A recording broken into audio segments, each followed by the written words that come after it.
All right, guys, what's up? Welcome back. Today we are going to be building and going through what it takes to build a 900 capable horsepower 416 LS3 stroker engine. Now, this engine was actually already built into a stroker LS by another engine builder. You can see that it's already has the little clearance notches down there for the rod bolts. However, something happened and the engine lost oil. I think it lost oil pressure or an oil galley blocked. And here it is. This piston skirt got really torn up. Whoop. And it actually ended up spinning quite a bit of rod bearings. And you can see this main bearing. Look at this main cap, how it's much more blue or purple compared to the others. This one almost spun. The thrust bearing did not spin though. I can still see this half of it right here. So hopefully that cap is okay. I'm gonna take the rest of the main bearings out and we'll check the main bores to make sure that they're still within spec. That's the only one I'm a little bit worried about, but it should be fine. Since the bearing itself did not spin, it just got super hot. So assuming this bearing is good, or this main cap is good, which it should be, we're gonna rebuild this engine with a new rotating assembly. I'm gonna use a Smeding 4340 4-inch stroke crankshaft, as well as with Smeding H-beam 6125 rods with ARP 2000 rod bolts. I am gonna rebuild it with all coated bearings. This one did not get coated bearings in the beginning. You can still see the stock bearing there, so it's gonna get coated bearings now. And being a 900 horsepower supercharged engine, we're gonna gap the rings accordingly. On this engine, because we're gonna use an all forged rotating assembly with good crank and rods, I'm actually gonna target about 2 thou to 2.4 thou on the rod clearance and about 2.5 to 2.8 on the mains. Realistically, this engine isn't gonna be flexing too much at that power level. The block may see a little flex because it's aluminum, but the rod bearing's totally not. Generally, when an engine is under extreme stress and the parts are flexing, that's when you'll run more clearance than normal. But because this isn't going to be pushing the limits, we can run a little tighter bearing clearance. Whenever you run a tighter bearing clearance, you're severely cutting down the internal windage that the engine is going to produce. Whenever you cut that windage down, less oil is getting splashed onto the cylinder walls and the piston rings. So that way the engine consumes less oil and it can run more efficiently with a lower weight oil because it has a much higher oil pressure due to the tighter bearing clearance. So with all that in mind, I'm gonna get this block stripped down, pull out these oil plugs. That way I can clean it out thoroughly because I'm sure there's debris inside all the oil galleys. And we'll get to work.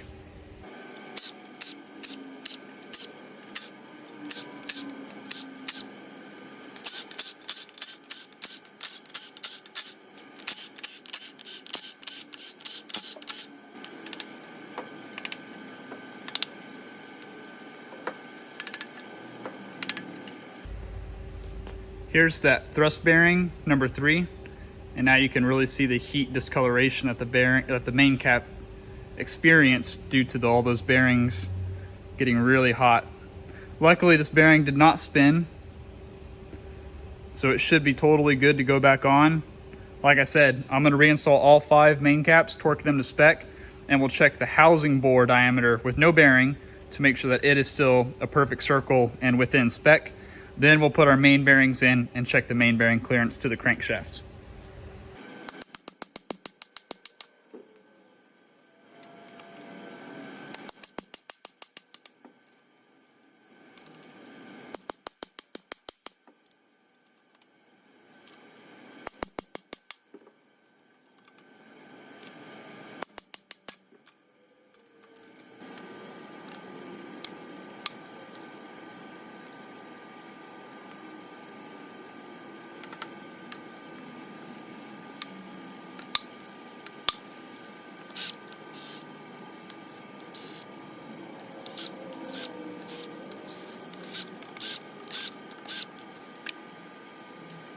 Okay, now that everything is torn down, I'm gonna get all these parts put through the parts washer, and then we'll come back and start making sure this block is A-okay before I start honing the cylinders out.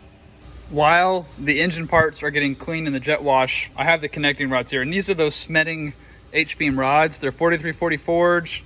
They come with ARP 2000 rod bolts. Really nice, high quality rods. I run these in my personal engine and my Corvette. Anyways, while everything else is in the parts wash, I'm gonna go ahead and drop rod bearings in these and we'll get the bearing clearance checked out.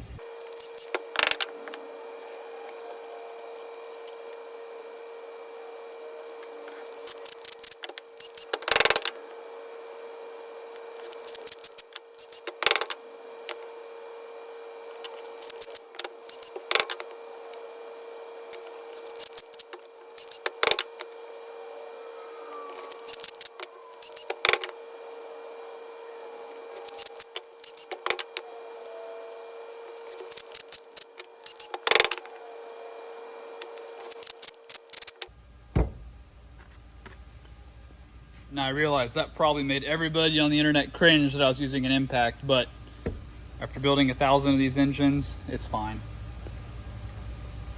Next, torque the rod down the spec, and then we can check rod bearing clearance.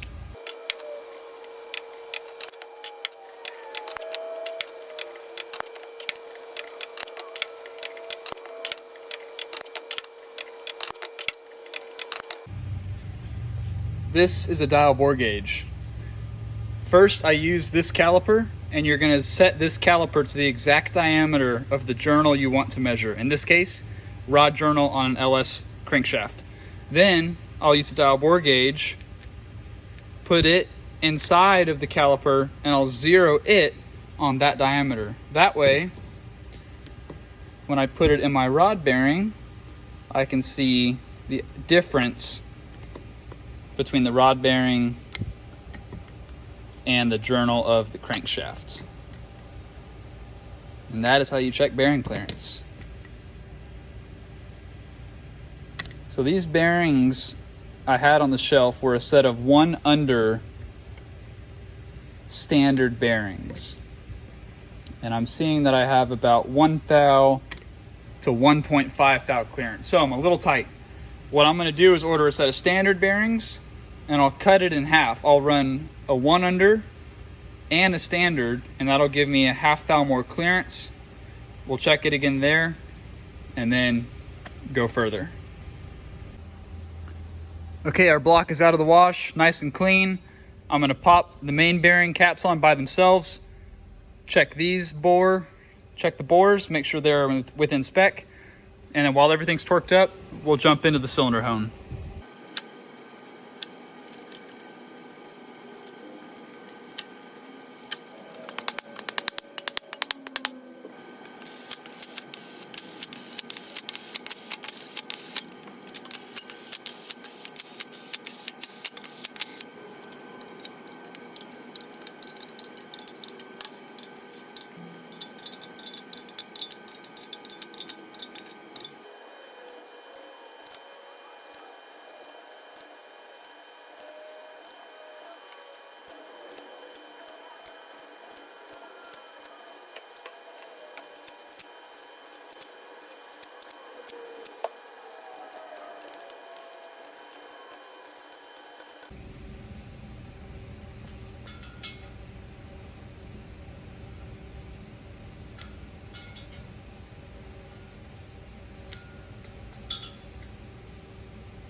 All right, with everything torqued down, all the main caps are in spec. So this one didn't change at all. I was a little worried that with all the thermal heat that it experienced, that it might have altered a little bit or warped, but it's good to go. So I'm gonna get this block put in the cylinder hone. We'll put both torque plates on it, and we'll start honing it with a nice plateau finish. Both torque plates are on and torqued. Now we can start honing. I've got that one cylinder. Let me see if I can show y'all. I think it was on this side. Basically, I'm gonna hone this cylinder first because it's got a bunch of deep scratches in it. We'll see where it cleans up at, and then I know where to set my gauge, and then I can hone the other 7 to match it, and then we will order the pistons to fit those bores, assuming that cleans up within spec. Currently, the bore is actually stock So they put new pistons and rings and didn't even touch the hone. Maybe they kissed it over a little bit, but that's good news because we have a lot of room to go. So hopefully this will clean up 5 thou over. It looks like it will. If not, we have the room to go 10 thou over, which will be a 4.075 bore on this LS3.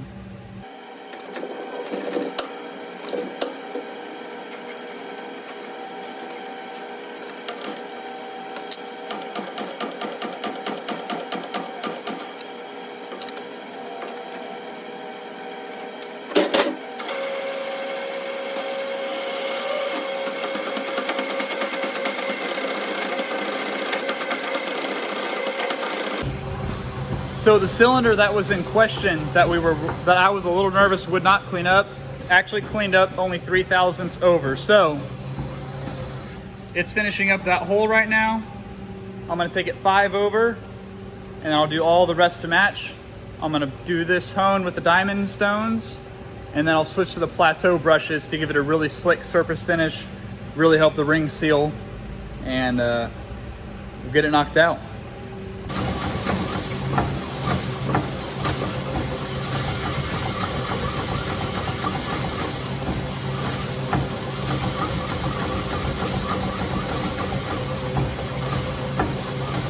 When the machine dwells like that,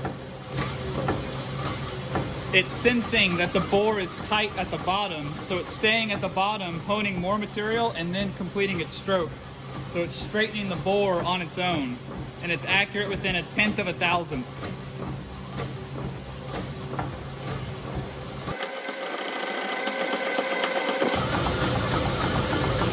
Because this block was never honed, the bore is all over the place. It's super crooked. GM does not hone it with torque plates. So now that we have torque plates and that this motor has, looking at it, probably 50 to 70,000 miles on it, there's been a lot of moving around in the bore. So we'll put the plates on, torque the mains, really stress the block with all these fasteners, and then we'll hone it perfectly straight.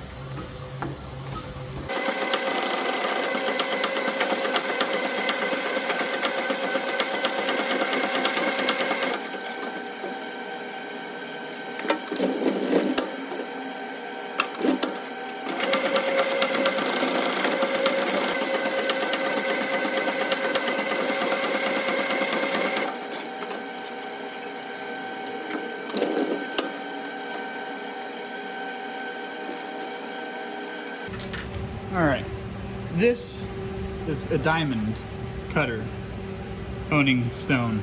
They're not actually stones. Old school honing, they use what's called a vitrified stone, which is basically a synthetic stone. This is actually a high pressure diamond, so it's a bunch of diamond powder that's impregnated, heated up, and then stamped out into this little rectangular billet, which fits into these holders. Anyways, now that we're to the final size, which is 4.070, I'm going to switch to what is a Plateau brush, and I'm going to give the engine block 10 very light strokes with these brushes. These diamonds have different grits to them available, and you need them to be, it can't be a glass surface because it would never actually cut, so it actually has a grit. I think the equivalent of these is about 600 grit. And if you can imagine, that grit is going to leave what are called peaks and valleys in the actual crosshatch of the hone. These are called Plateau brushes because they're going to take those peaks and valleys, and when they come across them, they knock off the peaks, but they leave the valleys. You need the valleys because that is what retains oil in the hone, so that your piston rings and your piston skirts are lubricated. However, we can knock off those peaks because those peaks need to be knocked off anyways for the rings to break in. Normally, without a Plateau hone, the ring has to do that. And then you have a bunch of metal debris that is impregnated into the piston ring. So when you do it with the brush takes that load, saving the piston ring. Then when we put the piston rings in, they have basically an already broken in bore to go into, and you're left with an incredibly slick finish that has incredible ring seal, which equates to more compression, more efficiency, more horsepower, better everything. So put these in and we'll knock it out.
Okay, the block is out of the cylinder hone. Bore's looking much better than before. Super slick, Plateau, dual torque plate, just badass. I'm gonna throw in some standard King XP coated bearings in the mains, check main bearing clearance. And after that, that'll conclude part 1 of this video. I've got to order the different rod bearings. I got to order the cam bearings. I got to order the pistons and rings. I may be ordering main bearings. The standards usually work really well with our Smeding cranks and these engine blocks. So hopefully that'll work. And after that, once all those parts come in, we'll complete this build.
Okay, same as before, the dial bore gauge is zeroed right there to the exact diameter of the crankshaft main bearing. And I'm going to stick it into the block with the caps torqued and see what we have. Yeah, we're definitely going to have to order some main bearings as well. These are a little loose for... Well, some of them are. Hold on. Yeah, I'm going to tighten these up a little bit.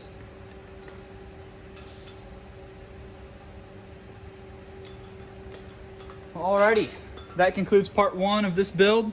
In part 2, we're going to balance the crankshaft, gap piston rings, final check main rod clearances, and assemble the short block.